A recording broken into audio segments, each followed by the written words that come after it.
Je m'appelle Christian, je suis professeur à l'Institut Alphabet à Nice et nous allons commencer aujourd'hui une série de 3 vidéos sur les pronoms relatifs. Cette première vidéo va introduire les pronoms, qu'est-ce qu'un pronom relatif, où on le met dans la phrase, comment on l'utilise. La deuxième vidéo, on va se focaliser sur les pronoms qui, que et où. Et le meilleur pour la fin, le pronom dont. Tout d'abord, qu'est-ce qu'un pronom? Vous le savez déjà. C'est un mot outil qui sert à remplacer un ou d'autres mots. C'est simple. Un exemple. Les étudiants écoutent le professeur. Ils écoutent le professeur. Il, c'est un pronom. Vous voyez, il remplace les étudiants. Aujourd'hui, on va se concentrer sur les pronoms relatifs. Eux, ils sont un peu particuliers. Pourquoi? Parce qu'ils vont introduire, ils vont apporter une nouvelle information dans la phrase, une nouvelle proposition. Pour faire simple, vous avez 2 phrases. Les étudiants écoutent le professeur. Phrase 1. Phrase 2. Les étudiants sont intelligents. Qu'est-ce que l'on veut faire? On veut réunir toutes les informations des 2 phrases dans une phrase, première chose. Et deuxième chose, on ne veut pas répéter les mots « les étudiants ».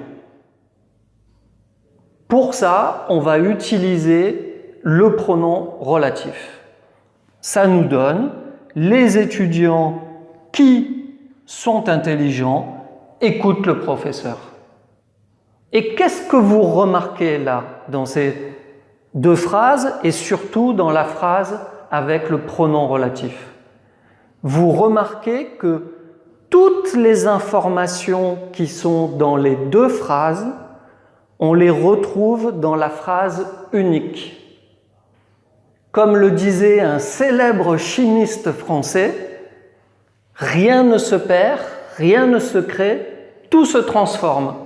Eh bien, le français, c'est la même chose. Toutes vos informations initiales, les 2 phrases, vous les avez dans la phrase unique. Et cette logique, on la retrouve avec tous les pronoms relatifs. Elle est vraiment importante, surtout pour les pronoms qui sont plus difficiles, typiquement le dont. Quand vous allez essayer de faire une phrase avec le dont, je vous donne un conseil, écrivez vos 2 phrases uniques, vous repérez les éléments qui sont 2 fois, vous allez positionner votre pronom et vous allez bien observer que toutes les informations soient dans votre phrase unique. Maintenant, comment on construit une phrase avec un pronom relatif? Eh bien, là encore, il y a une méthode qui est très simple, vous allez voir. C'est que, au début de la phrase, vous allez mettre l'élément qui se répète. Vous avez vu nos 2 phrases, les étudiants écoutent le professeur, les étudiants sont intelligents.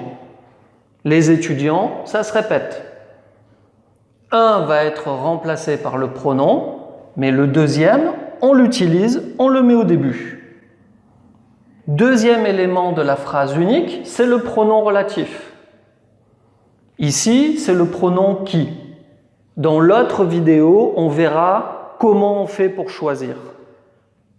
Concentrons-nous juste sur le pronom qui est en 2e position. En 3e position, vous prenez les éléments qui restent de la phrase 1. Il reste « écoute le professeur ».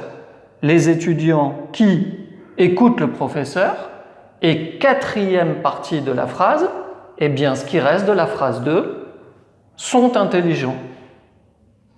Les étudiants qui écoutent le professeur sont intelligents. Vous avez construit toute votre phrase. Un autre exemple pour avoir cette logique. Les étudiants écoutent le professeur. Ok ? Le professeur est extraordinaire. Extraordinaire. Quel est l'élément qui se répète? Ici, c'est le professeur. On prend la même logique. Le professeur, au début de la phrase. Le professeur, ici c'est le pronom que, on met le pronom que, et on prend ce qui reste dans les deux phrases uniques. Le professeur que les étudiants écoutent est extraordinaire. Voilà, c'est aussi simple que ça. Maintenant, la question c'est de savoir quand on utilise qui, quand on utilise que, quand on utilise où, quand on utilise dont, etc. Mais vous allez voir là dans une deuxième vidéo que c'est pas très compliqué. Ce qui est important, c'est de toujours garder cette structure pour fabriquer votre phrase. Alors je vous dis à bientôt pour la suite. Ciao!